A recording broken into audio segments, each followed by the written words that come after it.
Rune Master's Magic Dragon Breath will get a big buff in the upcoming future patch, but even as it is right now, it is quite a strong build in Ragnarok Mobile Eternal Love. I've tried many of these classic classes on my account, and this build is the strongest for physical DPS. Should you start investing in it right now? Stay tuned to see my updated build. You can see I roast the Legend Museum Dragon quite quickly with this build. Before I continue, I want to thank LDCloud for sponsoring this video. I've used LDCloud for many months and it's made my life much simpler. I use the unlimited multi-instances to help manage multiple Ragnarok Mobile accounts. For example, here I have 2 alts to help me with my instances and boss hunting. I click on this button and I can select my second instance and then manage my second class. It's super smooth and responsive. These instances run stable and uninterrupted 24/7, so I could park my character in Void Maps or Abyss Lake and be AFK while on auto. I'm happy I can do this stuff without consuming my phone or computer's RAM or battery. I've used instances in Singapore to access Southeast Asia games and United States for global games, which is great to get past region-locked games. To get started, register through my exclusive link to enjoy a 6-hour free trial with no download required. Here I visit the link with my web browser, then click register now. I register with my Google account, and then I see the 0.27 US credit, which lets me try it out for 6 hours for free. And yes, you can also use this on your web browser too. So definitely give it a try. I'm sure you'll enjoy it as much as I do. This build is also very strong on Legend Isles. I first do the M.Def switch, then cast Abyss Arrival, and that's because I need to ignore defense. Then I hit the Demonic Overseer for a ton of damage and quickly get its health down. The damage over time from the tier 5 weapon is fantastic for kiting bosses. In the second phase, the AoE from the Magic Dragon Breath is great for dealing with mobs. For survivability, Asphyxia gives you 8 seconds of invulnerability and lifesteal. I target the red orbs, 1 straight goes down, then take out the heart. For the final phase, I do one more M.Def switch again for the final part. Switching quickly is very important. Then I take down the boss. Legend Isles and Museum was quite easy, but how about harder instances like PSR? I would say for PSR, this is one of the big indicators of how well a class performs. Compared to my Klitzberg or Sunlight, the damage is much less, but it can still perform quite well. This instance is definitely possible, but will take quite a bit longer due to the damage scaling. I think with the improvements in the upcoming future patch, this will be much better. Rune Master has enough survivability that you can survive the giant explosions if you time your Asphyxia. Also, I didn't find this class to be overly fragile even when being hit by the dragon. Clearing this instance is definitely doable, although it'll take probably more than 5 minutes. I also like that Magic Dragon Breath can do fire, water, and dark. Fire comes in handy when dealing with this dragon, as well as many other instances. With this build, it actually outdamages my Wrathgracy when doing PSR, so it's actually not that bad compared to some hero classes as well.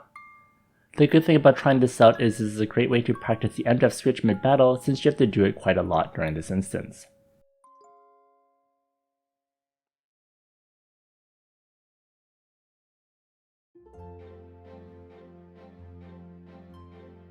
Next is Palace of Ghosts. This instance is very tough and many of my classes can barely hurt Kayn, and have the survivability to deal with the fire tiles or his high damaging attacks.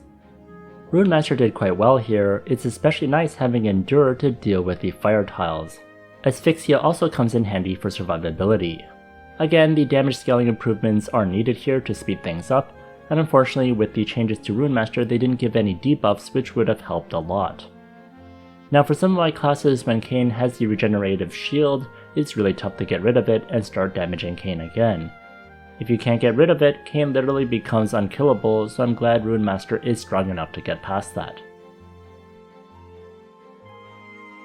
Next, I did try this build in White Star Airship and Oracle Dungeon, and it went okay. I think my problem with mobs is freezing the targets sometimes has anti-synergy with the most popular parties out there, and freezing also changes the target to water, which isn't always ideal, but overall against mobs it does okay as well. So why do I recommend using Magic Dragon Breath build?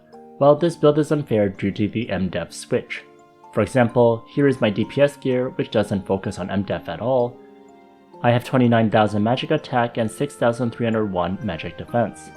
When I cast Prepare for Elite, which has Sink or Swim in it, I have 64,000 magic attack. Next I switch to my M.Def build, which can't do any damage. Now I have 14,515 M.Def here, which is a lot more than 6,301 from before. Now when I cast Prepare for Elite, I have 82,000 magic attack.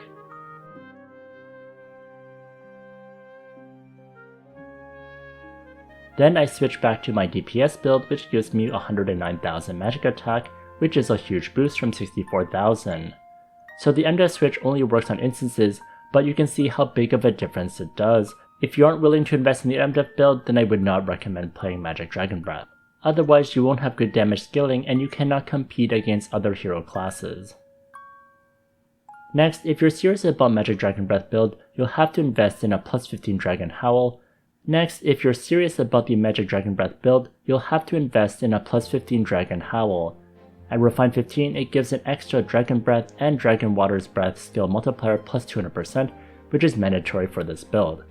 I did snap this before I started building this class. Next, where the unfair damage over time happens is the tier 5 weapon effect, where Demonic Breath inflicts continuous damage every 0.5 seconds, and deals 0.2 Demonic Breath of Dragon damage and lasts for 1.5 seconds.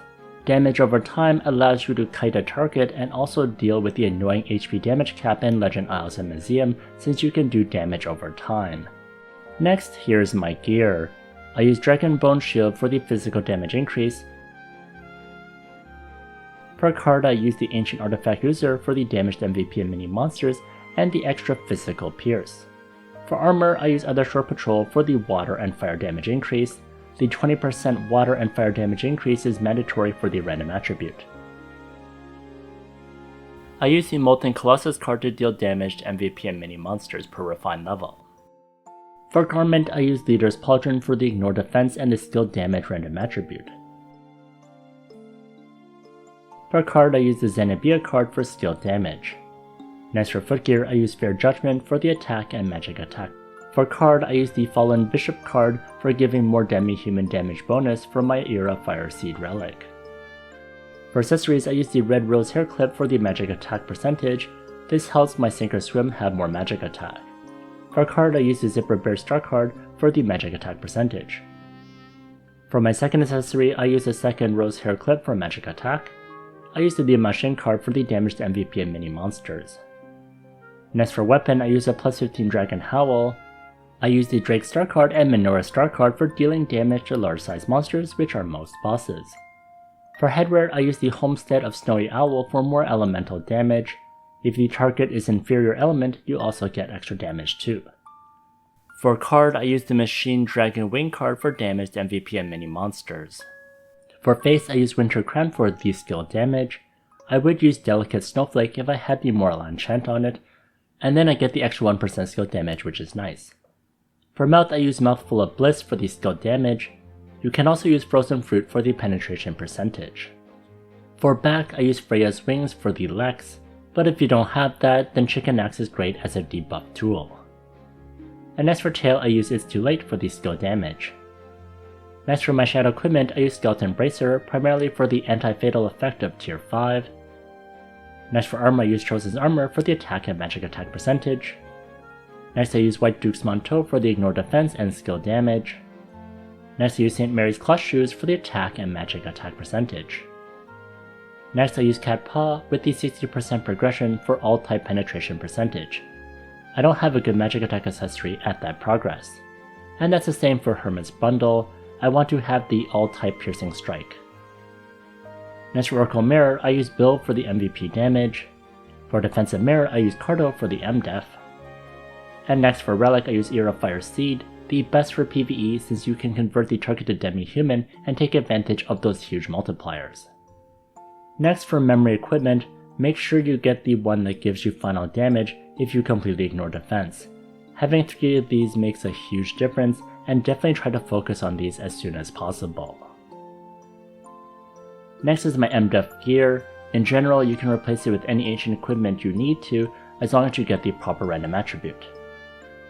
First I use Marine Soul Bulwark for the 36% M.Def random attribute. I use the Tomb Zombie card for more M.Def percentage. Next I use Other Shore Patrol for the 15% M.Def, and this is one where you actually need to use the specific ancient equipment. And then you'll need to get the 24% M.Def percentage random attribute. For card, I use the Rock Spirit Turtle card for the 15% M.Def. Next, I use Imperial Knight's Cape for the 24% M.Def random attribute. For card, I use the Willow Star card for the 5% M.Def. Next, I use Goldbean's Greaves for the M.Def per refined level. For card, I use the Fawn card.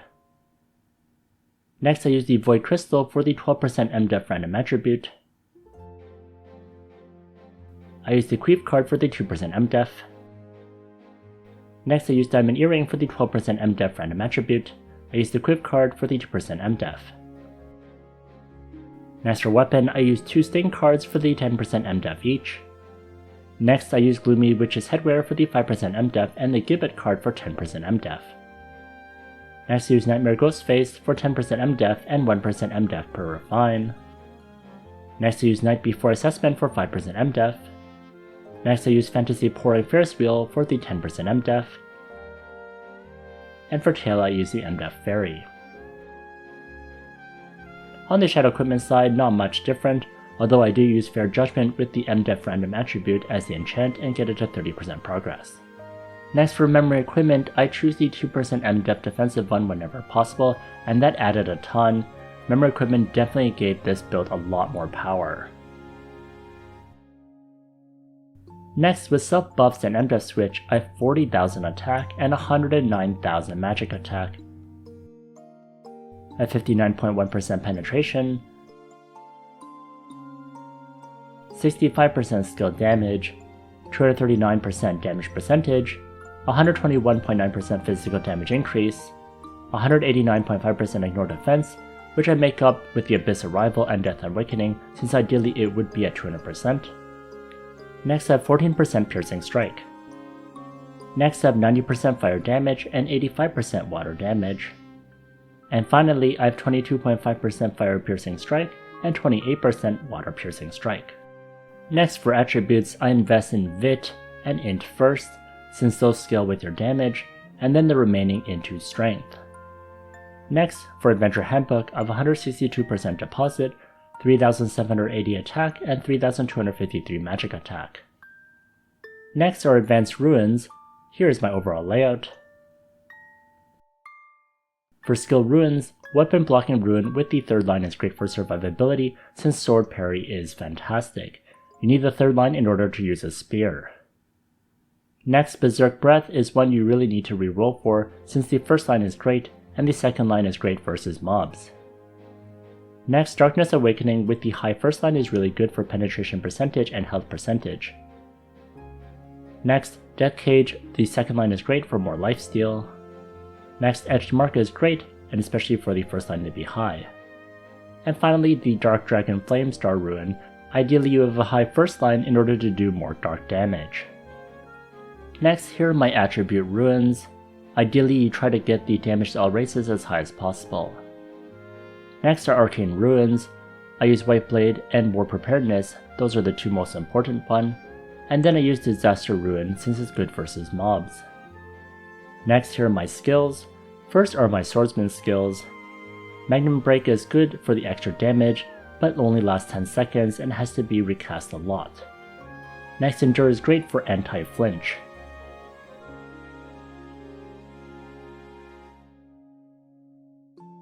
Next, here are my knight skills.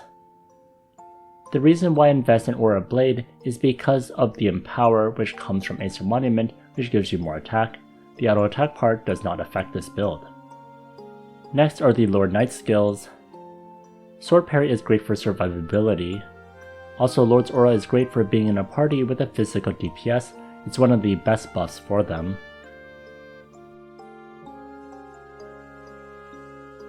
And next are the Rune Knight skills.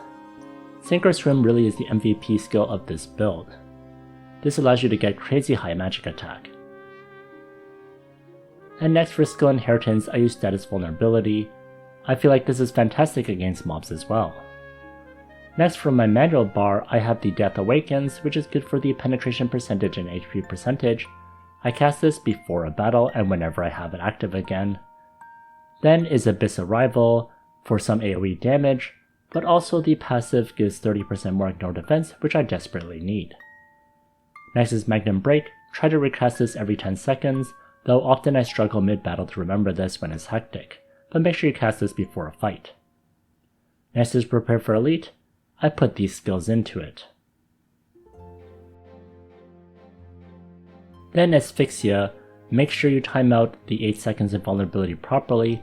This is a real lifesaver, and only use it when you know you're about to die. And finally Frenzy, which is another way to heal when you're on the verge of death. And for auto, I only have Magic Dragon Breath. Well, that's my updated build for Magic Dragon Breath. I'm definitely looking forward to the buffs that will be coming to this build, since I believe it will make it even more strong. I also wish you the best of luck, and I hope you will find as much joy as I do playing the Magic Dragon Breath build. If you enjoyed this video, please like, comment, and subscribe.